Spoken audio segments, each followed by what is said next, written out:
civilizations have existed on Earth in the remote past that have been completely lost to history. This paper asks a very interesting question, which is, can we detect ancient civilizations that are tens of thousands of years old?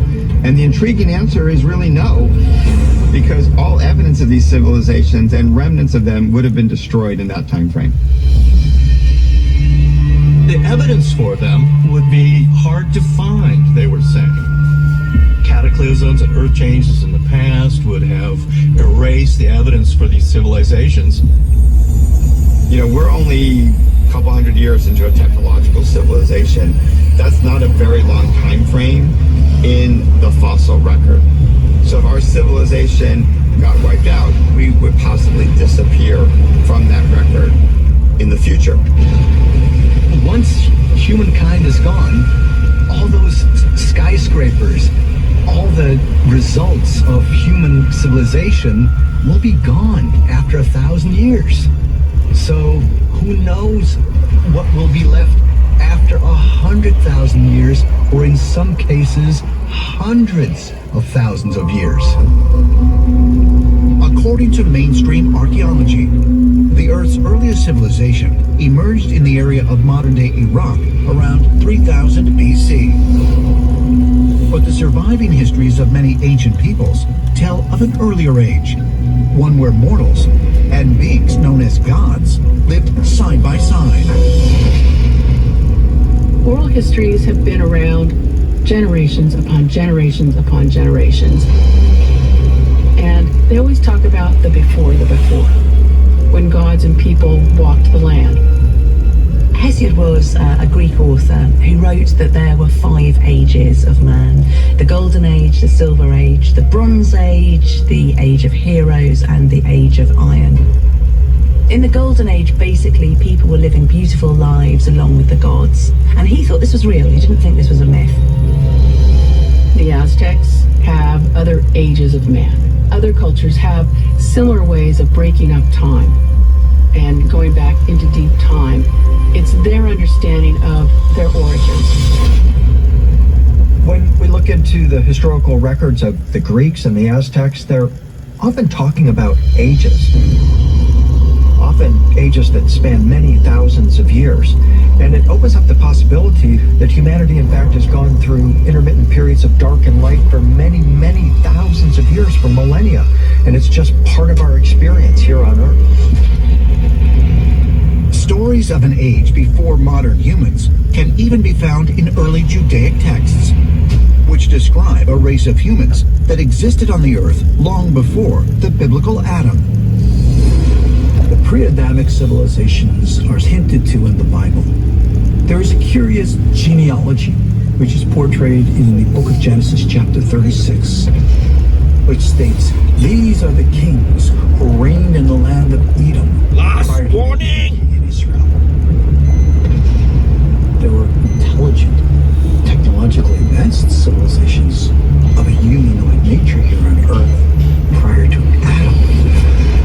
According to Enochian literature, we have a record of it being technologically advanced, even to the point of having nuclear technology. I think there's extensive knowledge from many cultures, many traditions, that something existed before our modern human civilization developed. There might have been other civilizations on Earth that predated us that were not the only technological civilization on the planet, but just the latest one. But there have been previous ones that existed that were destroyed and that have become forgotten over time. Could it be that these ancient stories are more than just fanciful tales, and that our planet has witnessed the rise and fall of more than one so-called advanced civilization? We have stories of the golden era when the so-called gods still mingled among men. So you have to wonder, what gods and what time and who were they? According to mainstream archaeology, the gods were nothing but a figment of our ancestors' imagination. And I wholeheartedly disagree with this, because our ancestors were very clear in distinguishing gods of nature and gods who actually descended from the sky physically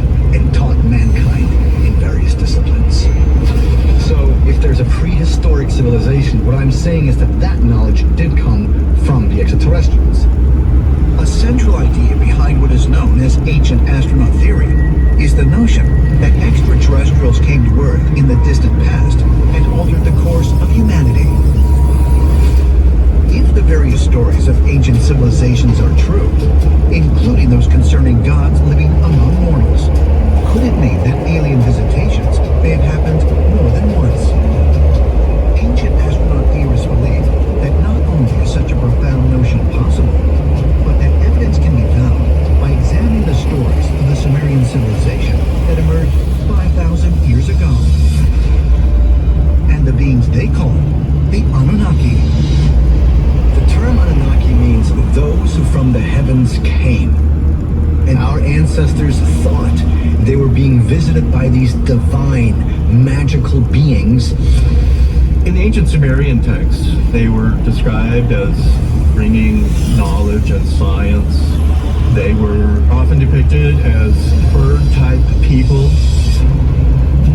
Curiously, a similar figure to the bird-headed Anunnaki exists in cave art discovered in Lascaux, France, which dates back to roughly 16,000 BC. In the Lascaux Cave is a deep shaft with an incredible pictorial story on the wall. It shows a huge bull-like creature, next to which is a birdman, a figure with a bird's beak.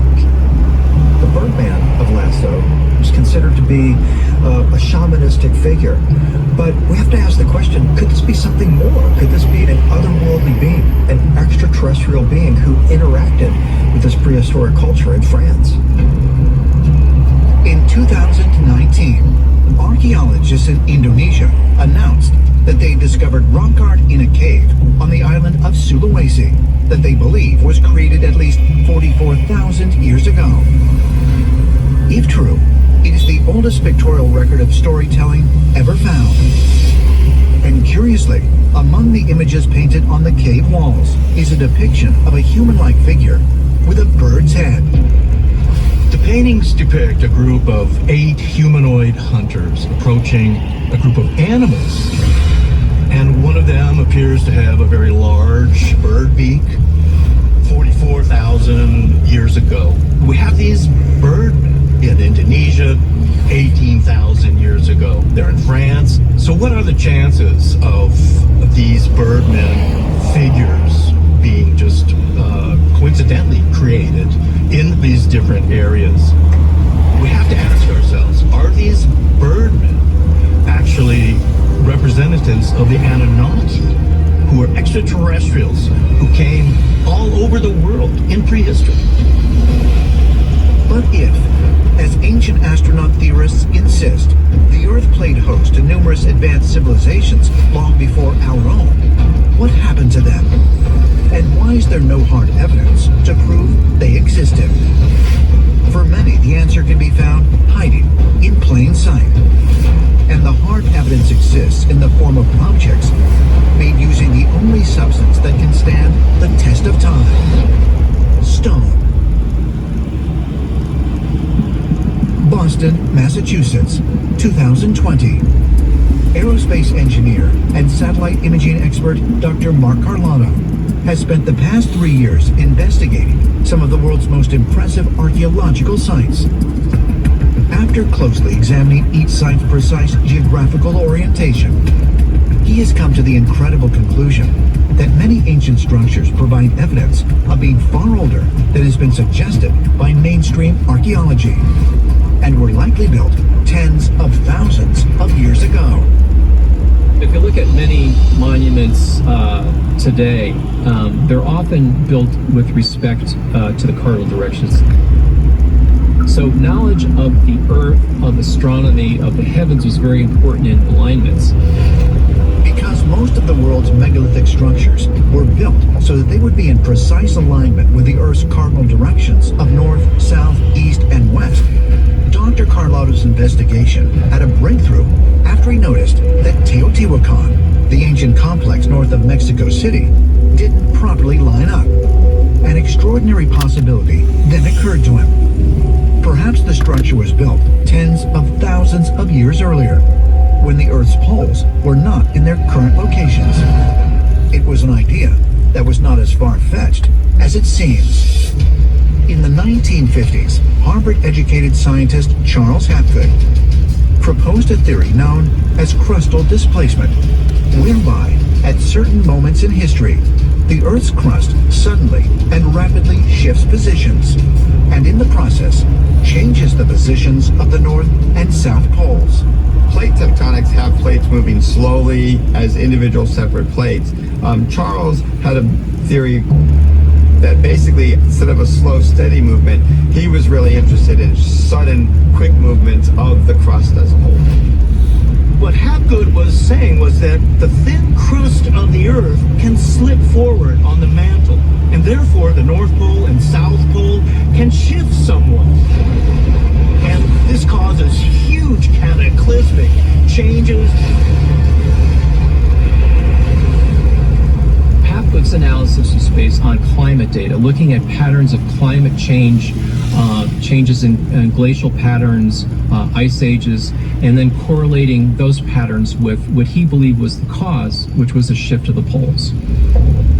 Hapgood believed that over the last 100,000 years or so, that there were 3 previous locations of the North Pole. And when I looked at the imagery of these Mesoamerican sites and realized that these pyramids and temples were not aligned to north, I thought perhaps they were aligned to former North Poles that Hapgood had discovered.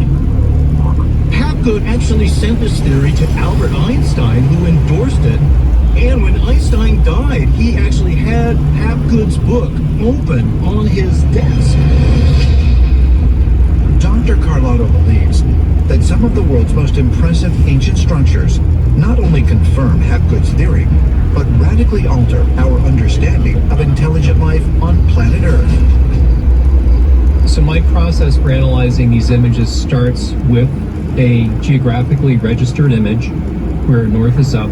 So for example, here we have Teotihuacan, and this is where my search began. And let me just highlight the 4 sides so we can define a direction towards the north.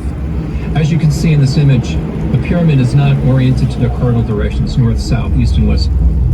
To test his theory, Dr. Carlotto was curious to find out if other ancient structures shared Teotihuacan's same geographic anomaly. What I ended up doing was developing an algorithm as the basis for analyzing their alignment. So now, as we'll see, when we zoom out, we'll find that Teotihuacan is aligned to other sites nearby. And I'll show you that by zooming out here. And this shows a number of other sites in the Valley of Mexico that are aligned in the same general direction. All of these lines are meridians that lead to a point east of Hudson Bay. Incredibly, these sites align with a location that Hapgood proposed was once the North Pole. Hapgood believed the Hudson Bay Pole existed 12 to 18,000 years ago. So these sites, by virtue of their alignment to this particular pole, could be that old.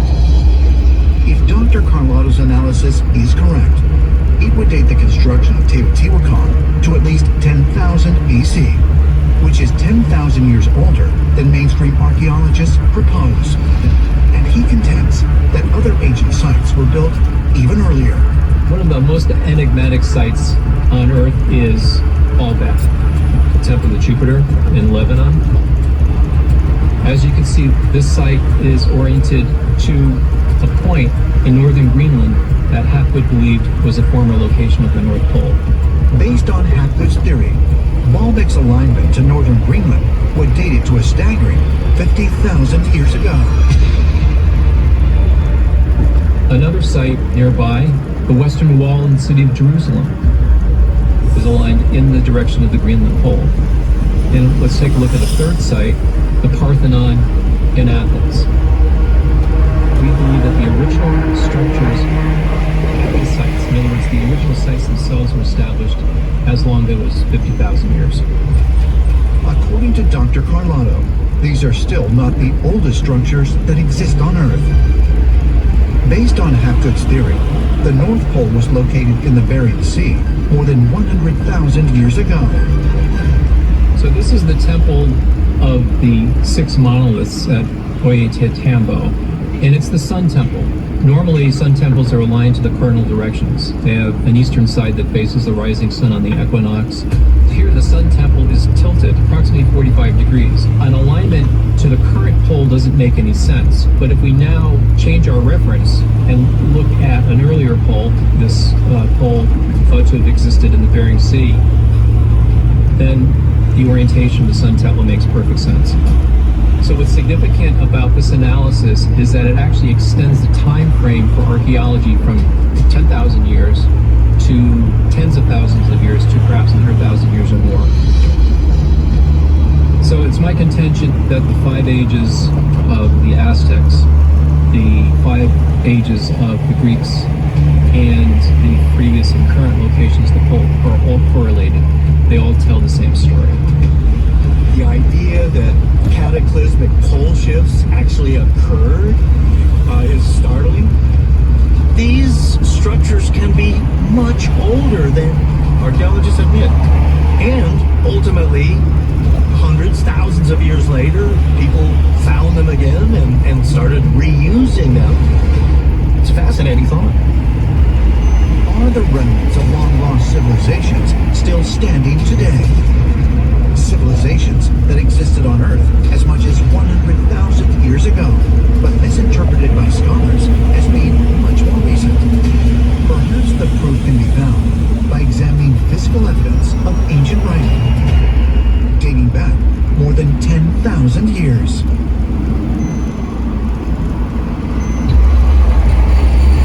Boston, Massachusetts, February 1st, 2019. Geologist Dr. Robert Young and his colleague, Dr. Manan Safzadeh, announced a discovery that has the potential to radically alter the currently accepted timeline of human history. They believe they have found hieroglyphic writing at the 12,000-year-old archaeological site of Göbekli Tepe in Turkey.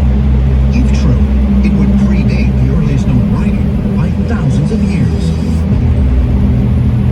Göbekli Tepe, I'm convinced now that we have evidence of actual, what we can only call writing, symbolic notation, writing on some of the pillars.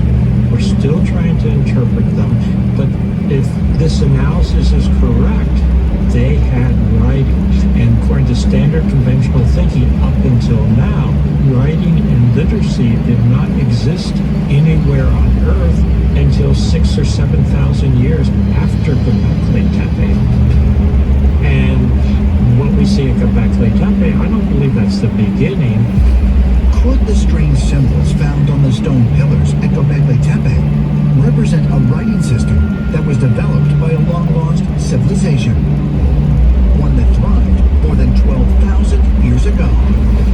As far as ancient astronaut theorists are concerned, physical evidence of lost civilizations has been found that they believe to be much, much older.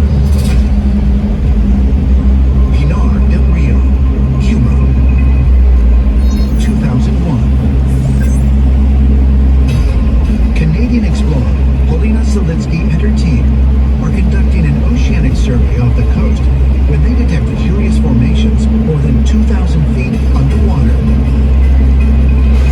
They found, when they were taking images, some kind of pyramidal structure and other structures.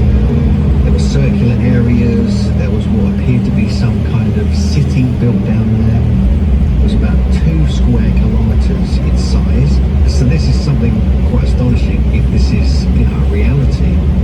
This pyramid city is so deep in the ocean that geologists and archaeologists are saying that it must be 50,000 years old for sea levels to be that low. 50,000 years old? Might the formations found off the coast of Cuba corroborate the findings of Dr. Mark Carlano, who suggests that the alignments of Columba, the Greek Parthenon, and numerous other ancient structures date back some 50,000 years. We've got ruins all over the world that are underwater. Ruins have been found underwater in Lake Titicaca. The formation of Yonaguni off the southern Japanese island of Yonaguni. We have underwater cities around India, such as Dwarka, which is the famous home of Krishna. And Indian archaeologists for years thought it was just a mythical city until they started finding these underwater ruins off of Gujarat. There's over 200 known sunken cities in the Mediterranean. So much of the evidence for early civilizations on planet Earth would be underwater today. So they were obviously built at a time when the ocean levels and the seas and the continents were quite different than they are today. All of this evidence tells us that there were extraordinary civilizations and cultures that have been lost to the story of the world until now. Although many of the world's known underwater ruins still await excavation due to the difficulty of reaching them and retrieving artifacts, it is hoped that divers will someday be able to examine these structures and find symbols carved into them that match those found at Göbekli Tepe. But as far as Dr. Robert Schoch is concerned, the wait may already be over. In 1991, he ignited a firestorm of controversy when he suggested the Great Sphinx of Giza was built long before the age of the pharaohs. At that time, all the Egyptologists agreed that the Sphinx had been carved in 2500 BC, that it was carved from scratch from the limestone bedrock. I'm a geologist. I went there, I looked at the Sphinx within the first couple of minutes and knew there was something amiss. What we did is we looked at subsurface weathering, mineralogical changes to figure out when the rock was carved. I came to the conclusion that the Sphinx goes back not just a few thousand years, but to the end of the last ice age, so to about 10,000 BC or so. Key to Dr. Schoch's analysis was the type of erosion he observed in the base of the Sphinx. If you look at the body of the Sphinx itself, I, as a geologist, noticed immediately that the core body is eroded not by wind and sand, as you expect for the Sahara Desert, but it is water precipitation. Water erosion in the Sahara Desert? If this analysis is correct, what could have caused it? There's a huge increase in global temperatures at 9700 BC. This correlates with the melting of the glaciers, rising sea levels. But when you have all this water being put into the atmosphere can only hold so much water. It comes down as precipitation, it comes down as torrential rains. But if, as ancient astronaut theorists believe, the great Egyptian megalithic structures were built more than 10,000 years ago, what happened to the advanced civilization that created them? Perhaps the answer is closer than we think, and can be found embedded in the pages of the Holy Bible.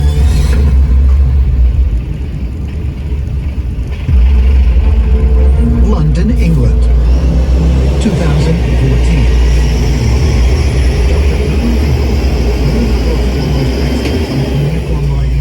Curator at the British Museum, publishes a book titled The Ark Before Noah.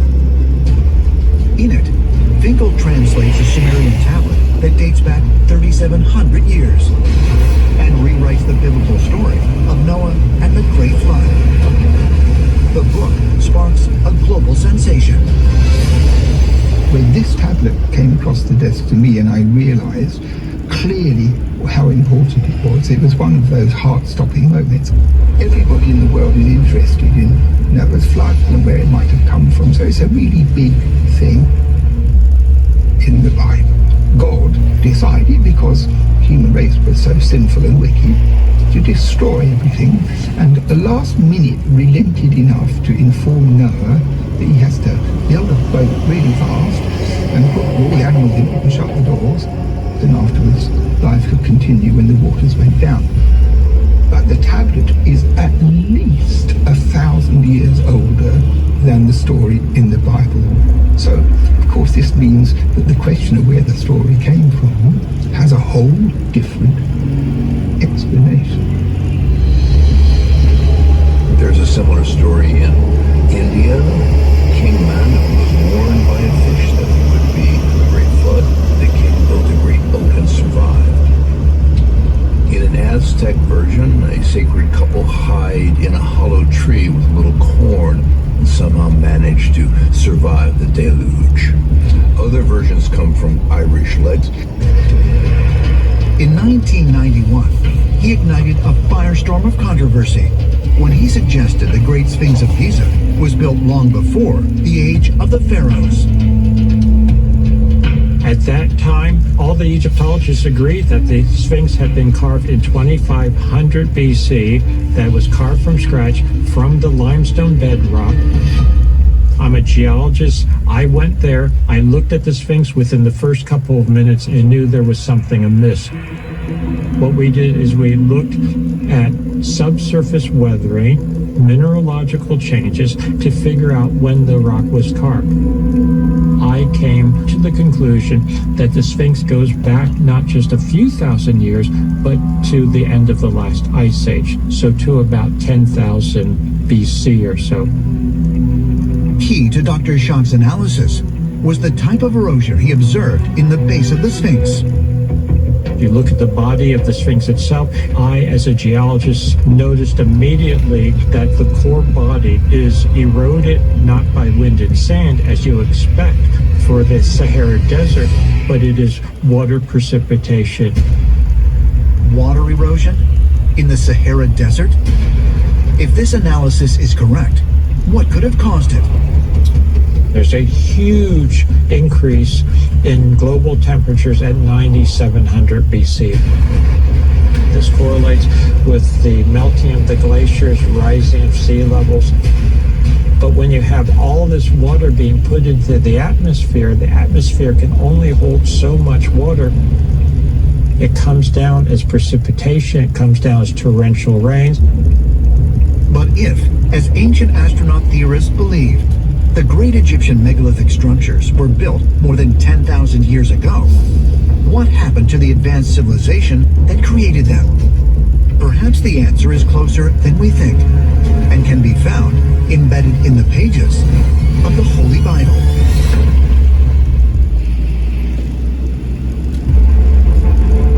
London, England, 2014. Dr. Irving Finkel, one of the world's foremost experts on cuneiform writing and a curator at the British Museum, publishes a book titled The Ark Before Noah. In it, Finkel translates a Sumerian tablet that dates back 3,700 years and rewrites the biblical story of Noah and the Great Flood. The book sparks a global sensation. When this tablet came across the desk to me and I realized clearly how important it was one of those heart-stopping moments. Everybody in the world is interested in Noah's flood and where it might have come from, so it's a really big thing in the Bible. God decided, because the human race was so sinful and wicked, to destroy everything, and at the last minute relented enough to inform Noah that he has to build a boat really fast and put all the animals in it and shut the doors. And afterwards, life could continue when the waters went down. But the tablet is at least 1,000 years older than the story in the Bible. So, of course, this means that the question of where the story came from has a whole different explanation. There's a similar story in India. King Manu was warned by a fish that there would be a great flood. The king built a great boat and survived. In an